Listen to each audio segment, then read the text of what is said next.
नमस्कार मित्रांनो, कसे आहात? बरे आहात ना? नक्कीच बरे असाल। मी पार्थ नाईक तुमचं स्वागत करतो आपल्या चॅनलमध्ये, ते म्हणजे रायगडी। जर चॅनलवर टाकलेले व्हिडिओज आवडत असतील तर त्या व्हिडिओजला लाईक आणि चॅनलला सबस्क्राईब नक्की करा। लोणावळा महाराष्ट्रातील प्रसिद्ध थंड हवेचे ठिकाण, चिक्कीसाठी प्रसिद्ध। पण आपण आज लोणावळ्याला चाललोय ते एका वेगळ्याच कारणासाठी। रायगड जिल्ह्याचा लागून पुणे जिल्ह्याचा पहिलाच तालुका मावळ तालुका, सह्याद्री पठाराच्या ह्या रांगांवरती गणेशोत्सव कसा साजरा केला जातो ते आपल्याला विशेष करून पाहायचे। ह्याचं कारण म्हणजे वर्तक कुटुंबियांनी आयोजित केलेला त्यांचा 75 वर्षाचा हा अतिशय आनंदाचा आणि उत्साहाचा गणेश उत्सव। नमस्कार, आमच्या वर्तक कुटुंबियांचं हे 75वं वर्ष आहे गणेशोत्सवाचं। मागील 75 वर्षापासून आम्ही अत्यंत उत्साहाने आणि मोठ्या दिमागदार पद्धतीने हा उत्सव साजरा करत आहे। आणि जेव्हापासून गणेशोत्सव साजरा करण्याची सुरुवात केली आमच्या कुटुंबियांनी, तेव्हापासून आजपर्यंत कुठलाही खंड न पडता हा महोत्सव आम्ही गणेशोत्सव साजरा करत आहोत। आणि हे करत असताना मागील कित्येक वर्षापासून पर्यावरणपूरक असं अनेक प्रकारचे डेकोरेशन, अनेक प्रकारची सजावट आम्ही सादर करीत आलो आहोत। आणि या सजावटीमध्ये आम्हाला अनेक मंडळांकडून अनेक वेळा नगरपालिकेकडून एक प्रथम क्रमांकाचे किंवा अनेक पारितोषिके मिळालेली आहेत। आणि या 75व्या वर्षानिमित्त आम्ही प्रथम वृक्षारोपणाचा 75 वृक्ष लावून वृक्षारोपणाचा कार्यक्रम घेऊन आम्ही त्याची सुरुवात केली।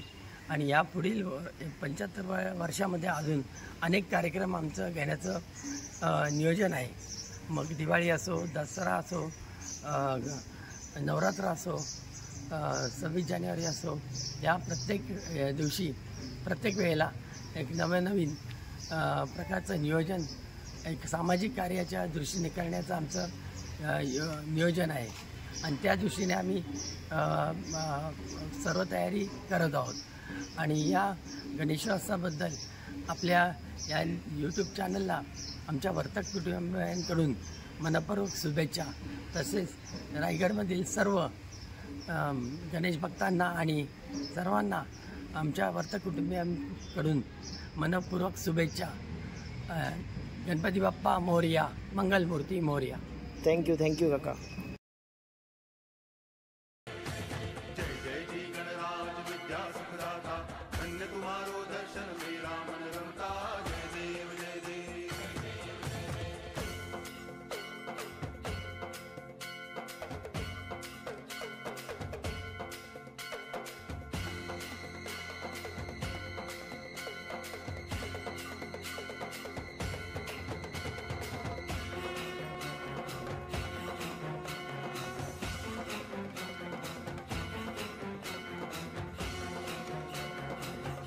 केलेला गणपती बाप्पा हा शिवडीकर पॅटर्न मधली 15 इंचाची साडूच्या मातीची ही मूर्ती आजही 75 वर्षानंतर त्याच पॅटर्न मधली तीच मूर्ती आज 5व्या पिढीने देखील स्थापित केलेली दिसते। या पिढीच्या अनुषंगाने ह्या 5 पिढ्यांमध्ये अनेक संस्कार पुढे नेण्याचा सातत्याने प्रयत्न आपल्या इथं होताना दिसतो। यंदाच्या वर्षी गेली 18 वर्ष आम्ही वर्तक कुटुंबीय पर्यावरणाला साजेसे अशा सुबक कलाकृती गणरायाच्या चरणी पदार्पण करत आहोत। हे करत असताना कधी कागदी स्ट्रॉ असतील, कधी सुपांचे डेकोरेशन्स असेल, कधी मडक्यांचे डेकोरेशन्स असतील, अशा विविध कलाकृतींची आम्ही निर्मिती केलेली आहे। यंदाच्या वर्षी फ्री आर्ट या संकल्पनेतली रियूज ही संकल्पना वापरून आम्ही काचेच्या वापरलेल्या बाटल्यांपासून एक कलाकृती बनवण्याचा प्रयत्न केलेला आहे. हा प्रयत्नामध्ये आम्ही 10,175 विविध आकाराच्या काचेच्या बाटल्या वापरलेल्या आहेत आणि या वापरलेल्या बाटल्यांमधून सुबक अशी एक कलाकृती निर्माण करण्याचा प्रयत्न केलेला आहे. तुम्हाला ही कल्पना सुचली कशी? आता दरवर्षी आमची मीटिंग होते की सगळ्यांनी एकत्र येऊन काय वेगवेगळं करू शकतो आपण. तर ही संकल्पना आमच्या 3 वर्षापूर्वीच ऍक्च्युली तयार होती. ते मोठं 75 वर्ष आमचं होणार होतं, आम्ही या गोष्टीसाठी थांबलेलं आहे. म्हणून ही सुचला आणि आम्ही सगळ्यांनी मिळून निर्णय घेतला की या वर्षी करावं 75 वर्ष. म्हणजे करताना काही अडचणी आल्या का? भरपूर अडचणी, रास कट करण्यापासून ते वाढण्याच्या टेबल होल्ड करण्यापर्यंत एवढी मेहनत काय विषयच नाही. खूप म्हणजे खूप. आणि ते परत कट करून शिकवायचं कसं, काय करायचं, स्लोप कसं करायचं, भरपूर गोष्टी होत्या याच्यामध्ये. ह्या कलाकृती सादर करताना आमच्या कुटुंबामध्ये अनेक कलाकार दडलेले होते. त्यांची उत्स्फूर्त लपलेली कला ही वरती येण्यासाठी आम्हाला नेहमी एक प्लॅटफॉर्म निर्माण होतो. ह्या कलाकृती निर्माण करताना टेक्निकल ज्या अडचणी येतात त्या टेक्निकल अडचणींवर मात करण्यासाठी आमचे मोठे काका हरिश्चंद्र वर्तक यांचे मार्गदर्शन नेहमीच लाभले. त्याचबरोबर इतर काकांनी दिलेले जे शिक्षण आहे त्याच्या माध्यमातून देखील ज्या गोष्टी आम्हाला इथं अपेक्षित होतं त्याचाही वापर आम्ही करत गेलो. ह्या कलाकृती करत असताना काच ही प्रॉपर्टी वापरताना त्याच्या बाबतीतली जे फिजिक्स आहे ते शिकण्याचा आम्हाला खूप आनंद भेटलाय खरं तर. आणि त्याचाही आम्ही एक आनंद एक शिक्षणात आमच्या सहभाग करून घेतलेला आहे. 75 वर्षाच्या निमित्ताने तुम्ही ह्याच्यासोबत आणखीन काही योजना हाती घेतली का की ज्यामुळे पुढच्या पर्यावरणाला मदत मिळेल? आम्ही वर्तक कुटुंबीय नेहमी सामाजिक दृष्टिकोनातून नेहमी एक कार्यक्रम घेत असतो, उपक्रम राबवत असतो. यावर्षी आमचे गणेशोत्सवाचं अमृत महोत्सव म्हणजे 75 वर्ष साजरे करताना आम्ही पर्यावरणपूरक, पर्यावरणाला चांगला असं पोषक वृक्षारोपणाचं लागवड, वृक्षारोपणाचे कार्यक्रम हाती घेतला आणि आम्ही सर्व वर्तक कुटुंबियांनी भोम्याच्या डोंगराच्या बाजूला लोणावळा लेकच्या पायथ्याशी आम्ही तिथे 75 वृक्षांचं 75 झाडांचं संगोपन असं वृक्षारोपण करून त्याचं संगोपनाची जबाबदारी घेतली. ती जबाबदारी आम्ही पूर्णपणे यशस्वीरित्या पार पाडण्याचा कुटुंबाने संकल्प सोडलाय. त्याच दृष्टीने आम्ही सर्व वर्तक कुटुंबियांनी या 75 वर्षाचं औचित्य साधून गणेशोत्सव उत्साहात साजरा करण्याचं ठरवलं.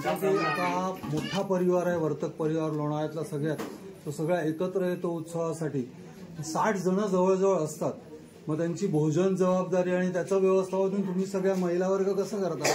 जवळजवळ 60 व्यक्ती आहेत. त्यापैकी 12 जणी सुना आहोत आम्ही आणि त्याच्यामध्ये आमच्या 3-4 सासवा आहेत. त्या दररोज वेगवेगळे भोजन आयटम करत असतात आणि पदार्थ करत असतात आणि त्या पदार्थांमध्ये जास्तीत जास्त सहभाग आमच्या मोठ्या जाऊबाई प्रिया वर्तक यांचा असतो. त्याचप्रकारे आमच्या ह्या 75 वर्षानिमित्त गणपतींना 75 लाडवांचं नैवेद्य बनवलेलं आहे. म्हणजे आता ही जवळजवळ 5वी पिढी तुमची या उत्सवात सहभागी होत आहे असं माझ्या माहितीप्रमाणे मला कळलंय. तर एकूणच ह्या 5व्या पिढीचा म्हणजे सगळ्यात छोटी जी मुलगी असेल तिचा किंवा सगळ्यात मोठे बंधू आहेत ह्या सगळ्यांनी मिळून जे केलंय ते खरंच खूप कौतुकास्पद असं हे काम आहे. त्यामुळे तुम्हा सगळ्या वर्तक परिवारांचं खूप खूप मनापासून अभिनंदन आणि पुढच्या प्रवासासाठी खूप खूप शुभेच्छा. आणि तुमच्या छोटे मंडळींपैकी तुम्ही कोण काय बोलाल का की तुम्हाला या उत्सवाची कसा आनंद घेता येतो, काय मजा येते? कॉलेजेसमुळे आम्ही सगळे वेगवेगळ्या शहरात असतो, बट मग गणपती हा एकच सण आहे ज्याच्यात सगळे एकत्र येतो. तर मग तेव्हा खूप जास्त मजा करतो, स्पेशली आरतीच्या टाइमला किंवा आम्ही जागरण करतो, गेम्स खेळतो. मग एकत्र येऊन खूप चांगलं वाटतं. सगळ्यात ज्येष्ठ वर्तक परिवारातील सदस्य बंधू म्हणजे हरिश्चंद्र वर्तक यांनी 2 शब्दात त्यांचा आनंद उत्साहाबद्दलचा सांगावा. माझे वडील मॅनेजर म्हणून काम करत होते आणि आम्ही 10 जण आहोत, 3 बहिणी आणि 7 जण भाऊ, असे मिळून आमचा परिवार इथं चालू झाला. आणि 1950 साली पहिला गणपती आम्ही बसवला आणि आजपर्यंत तो कंटिन्यू चालू ठेवलेला आहे. आणि त्याच्यात मी एकच सभासद मुख्य म्हणून मीच आता शिल्लक आहे, ज्येष्ठ वर्तक म्हणून. बाकी माझे 5 भाऊ असेच गेले लवकरात. दुसरं असं काय बोलणार आहे. गणपती बाप्पा मंगल मूर्ती. धन्यवाद. शमी प्रदीप. हे गणराया तुझी मूर्ती साजरी, देवा करुणा करा, तुझीच छाया सदैव आमच्या घरी राहो विघ्नेश्वरा. आज सांगू किती झाला मना आनंदी आनंद हो. आज वाजत गाजत आमच्या आले हो गणपती आले, सणा साजरा झाला आज खरा, घरात गणपती आले. आज वाजत गाजत आमच्या घरा आले हो गणपती आले.